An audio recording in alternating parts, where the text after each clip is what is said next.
Welcome back to the channel, everybody. Today, we're gonna be putting the rest of the comp car back together, which means you're gonna be able to hear this new motor start for the first time. It's got higher compression than it did before. It's gonna make more power than it did before. It's a 1300 horsepower engine that makes over 1100 at the rear wheels. I'm super excited. Dyno day is just in a few days, but we need to bolt all of this back on the car before we can listen to it. And yeah, yes, my programming ended here.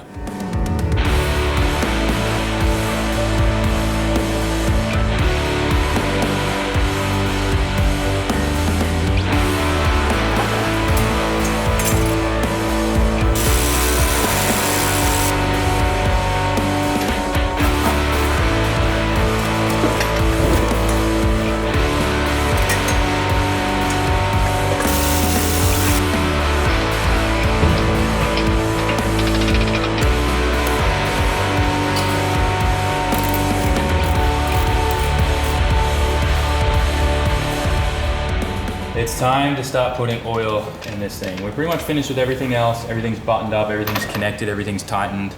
But one thing that was very obvious when we pulled apart the engine was how clean the internals were from this whole year of driving.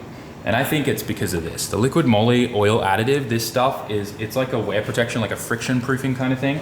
And it coated everything inside the engine, where some of the guys at Tomy were like, did you even drive this motor? Like, it looked so clean. You saw what the crank looked like in the rebuild video. It looked like it was brand new out of the box. It's like no wear marks anywhere. So this stuff has really done amazing for us. And then also we're running E85. We're putting the additive, the oil, like it's like a two-stroke kind of oil that you mix in with the E85 to make sure everything's protected. But being able to just change our oil every day and throw in one of these with the other liquid moly 10W60 high performance stuff is just amazing. So yeah, I think it was very obvious. The proof was there when we pulled it all apart, and we're gonna keep running this stuff. So thank you, Liquid Moly, for looking after us this year. It's time to fill this thing up, let this thing crank, and see what that new little bit of compression sounds like on this thing.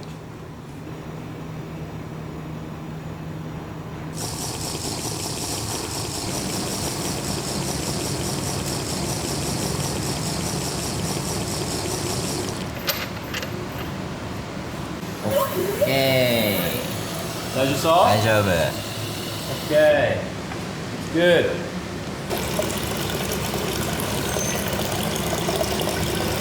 We're going to start cranking the car with the injectors turned off in the ECU. That way we can build up some oil pressure without any serious kind of load. Once I see a bit of oil pressure on the screen, we're then good to turn the injectors back on, and then this thing will start and turn over for the first time. So let me get in the hot seat. And everyone just say a prayer in the comment section. Oh boy.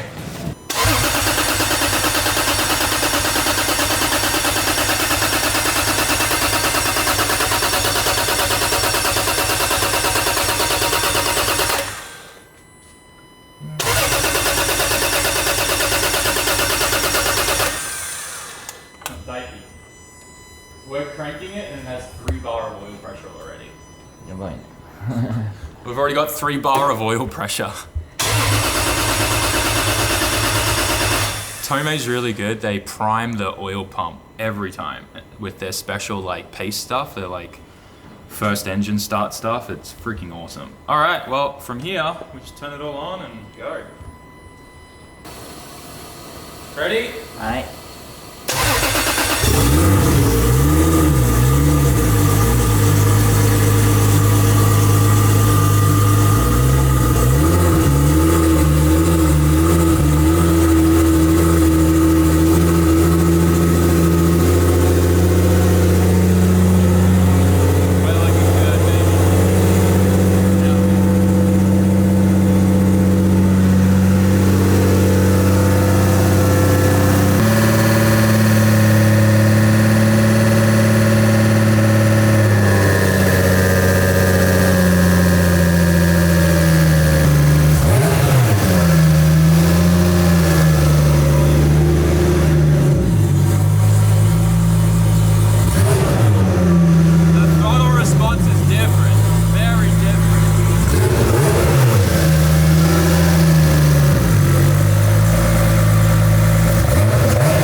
gonna shut it off for a bit. Gotta let the coolant bleed. The Dragon.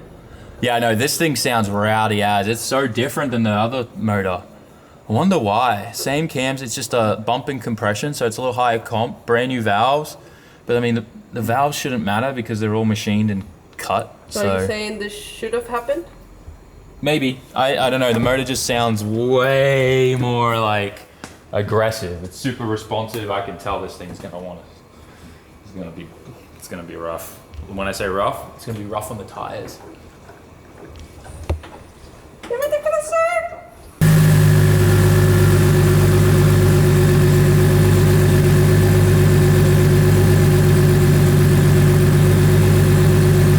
It sounds really like throaty. Obviously we don't have like the tailpipe, but like that's a straight pipe anyways. The throttle response is different. It's more responsive. The throttle, it feels way more responsive than the other motor. I guess that 0.5 in compression really made a difference in that bottom end, like that first initial boop, that little blip. The best thing about this as well is there isn't gonna be like a crazy break-in period because all of the bearings were in perfectly good condition. We reused them, so we don't have to worry about there being any kind of, you know, like bearing material, that initial first break-in. We're still gonna do, obviously bring it up to temperature. We're then gonna dump the oil out and put fresh oil in, but we're not gonna have any of that disco party initial oil dump that you normally have on a first engine startup. So yeah, main thing though is we wanna make sure that everything sounds good, there's no leaks, and then it's ready for the dyno. So final touch.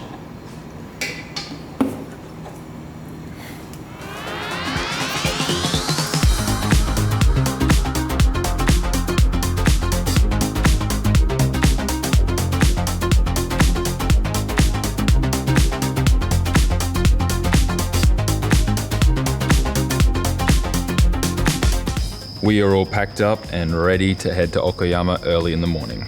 We're gonna be leaving from here at 5, which will get us to Ion for the dyno and an alignment, and then we'll continue on to Okayama after that. But I'm really excited to see the results on the dyno. For now though, it's time for some training.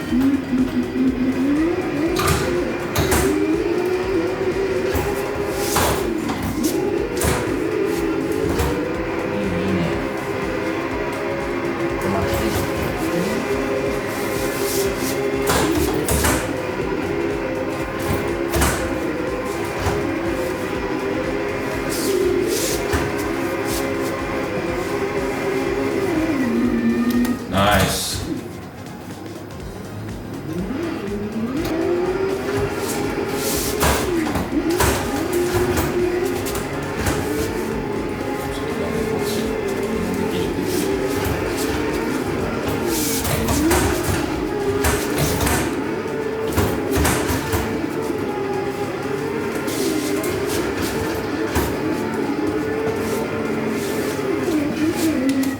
This is a particular AI server that some of the local guys that compete in FDJ set up, and that lead run is actually from Kanta. Kanta has been taking a break off FD because he's getting trained by Toyota by these WRC drivers and all this kind of stuff for rallies. So while he's off doing that, he's still put down a couple awesome lead runs for us to use as like the AI base for us to practice tandems with on this track. He literally has like a 100-point lead run on that course, so I think it's like 98 or something, close enough.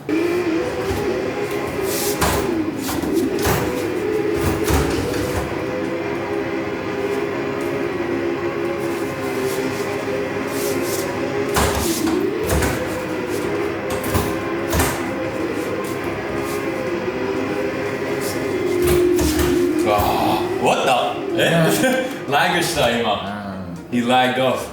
I've got to say, I've been really enjoying the sim recently. When Chris visited from Sim Magic for Tokyo Game Show, we spent a bit of time here at the shop setting up the sim and getting like everything dialed in even better. And oh my gosh, did it make a difference. I am feeling super comfy on it, and being able to switch and change between other cars and know what kind of settings in the game to change to make the cars feel more real life and all that type of stuff. I don't know, everything just helped out so much, and I'm really enjoying all the seat time practice that I've been getting on it. I've been sitting on the sim for at least 30 to 45 minutes for 2 times every single day. I've been trying to really just focus on getting a good routine for, you know, getting better at driving, but also getting better as a person. And that kind of makes me want to talk about the other thing that I really wanted to speak to you about. Also, check out Supra, Skyline, both in the shop. Thank you so much for the comments in the last video. I didn't realize that talking about this book was gonna resonate with so many of you. Absolutely, completely mind blown. And the level of encouragement I got from you, I just wanna say thank you. Please keep that up. It helps me out so much more. And at the same time, when I was reading those comments, this lovely gentleman stopped by the shop and visited. By the way, if you're ever in Japan, we are open for the public. All you need to do is look on Google Maps, type in SAMMIT HQ, and you can visit. If the workshop, if we're in the middle of filming something, we'll just ask you to wait in the merch store for a little bit till we're available. Or if for some reason we're doing something top secret, that's the only time you won't be able to come into the shop. Everyone gets a chance to look inside the shop. Once you go to the merch shop and you talk to Chi-chan, you buy some merch and stuff, she'll then bring you in. But that aside, all the opening hours are always on Google Maps too, by the way. So everything's there. But anyways, this gentleman stopped by who I believe was from England. And by the way, he brought me a box of Celebration chocolates. Okay, I'm getting off track, but he stopped by and probably like at the same time I had just been reading those comments, and he came in and he was like, hey man, I just want to let you know, don't stop what you're doing, don't stop uploading. He was a cancer survivor, and his dream was that if he didn't die in hospital, it's literally his words, he told me that he was going to come to Japan and go experience Japanese car culture and stuff and visit the shop. And he did. So massive congratulations to him, and thank you for the Celebrations chocolate box as well, dude. And I hope he enjoys the rest of his trip in Japan. But just want to say, encouragement goes a long way. And I do want to quickly mention as well, if you guys get a chance, read this book. If there's anything you want to accomplish in life, it's never too late. And this book will definitely help you understand what having grit is about. And even if you don't see results immediately, having grit is the thing that gives you that passion and perseverance to stick through it and never give up and actually reach your goals. Because I think we can all say that there's something we wanted to accomplish in life or do, and we gave up halfway because we're like, oh no, that's too hard, or you know, and then later on you look and see someone else do it and you're like, damn, I wish I just stuck in there and did it. We've all seen that picture online where it's like the two guys mining and a guy gives up and he's literally like this far away from hitting the diamonds, but the guy at the top, you know, keeps going and eventually gets the diamonds. Like, and that's where he gave up, when all he needed to do was hit the wall like another 2 times and he was there. We've all seen that meme on the internet. And yeah, anyways, this book will help you get there. Something I did want to ask you is, are you interested in me kind of talking more about this type of stuff? If it is, maybe I should do a little bit of a book club thing with the SAMMIT Raw channel, or maybe that's a live stream thing on Twitch. Maybe we could do something like that. And if you guys read it, you can get an audio book and all that type of stuff. Like, it's just such a good book. I'm gonna put a link to it down in the description with my Amazon affiliate link if you do end up wanting to grab it. But that aside, let me know if you wanna do more of this kind of stuff in live streams or whatever. I'm curious to know if that's something we should do. I really love this community that we've been growing, and I keep trying to find new ways that we can connect. On that note, subreddit, Discord, links in the description. But that aside, I also wanted to share with you guys something really exciting. This has been, for me, I would say a New Year's resolution for like at least the last 5 years of my life. Every year I was like, New Year, I'm 100% gonna sign up and go to the gym. It didn't happen at all, forever. And I kept coming up with like this stupid excuses. I'd be like, oh, May's too busy and she needs to come with me because I can't read Japanese that well. Kanji is like, on average, a Japanese person goes to school and it takes them 7 to 10 years before they master kanji and can read and write it and memorize it all, right? That's a long time, because one kanji symbol could, some cases, be an entire sentence. Really, it's like a word, but yeah. Anyways, there's so many different meanings to kanji and it's crazy like involved. But hiragana you could learn in a week, and katakana as well. I wish I was better at both, but anyways, that aside. The other day, I finally was like, no more excuses, Sam, because one of the biggest things that I always tell people when they come up to me and ask for advice for starting a YouTube channel, getting into mechanics or anything, is stop talking about it and just go do it. That's like my biggest #1 advice. And I was sitting there going, man, I still haven't started going to the gym and I can really feel like I'm not fit anymore and I want to fix that. So I was like, what am I doing? Literally, the advice I give people is just do it. Stop waiting. The longer that you keep coming up with excuses or not doing it is time that you're wasting, right? When you could be doing it. So I grabbed Chi-chan and was like, let's go to the gym. let's go sign up. So I signed up, turned out I didn't even need Chichan there. The guy read everything to me because I can, speak Japanese and listen quite well. And they also had some English stuff there. So that was really, really cool. But yeah, signed up and I've been going every single day. And I think it's been about we're at the 2-week mark now. I did take 2 days off though, because I caught a cold. Those with children know that once your kids go to daycare, they bring everything home. But I got through the cold and I've been back, and every day, like, I cannot stress you how much it has changed my life. And not in the sense of just like, oh yeah, I'm going to the gym, I'm getting, ripped. That's not my goal at all, but just clear headspace, clearing my mind, winding down, right? So obviously, you guys know, I got ADHD, I'm unmedicated. So being able to get all the chemicals and all that type of stuff that naturally occur in your body to actually work and flow can be difficult, but the gym and exercise has helped me out tremendously. Going to the gym while I'm working out, while I'm running on the treadmill and all that type of stuff, I can literally, like, my brain is clear. I can think through all my plans and structure everything for my next day and work out my routines and everything. It's completely changed my life. And then, I walk out of the gym and I'm pumped full of testosterone and I feel freaking awesome, like I could go and smash a building or something. It feels good. But like, just physically and mentally, it is incredible what a bit of exercise can do for you. So yeah, that's kind of it.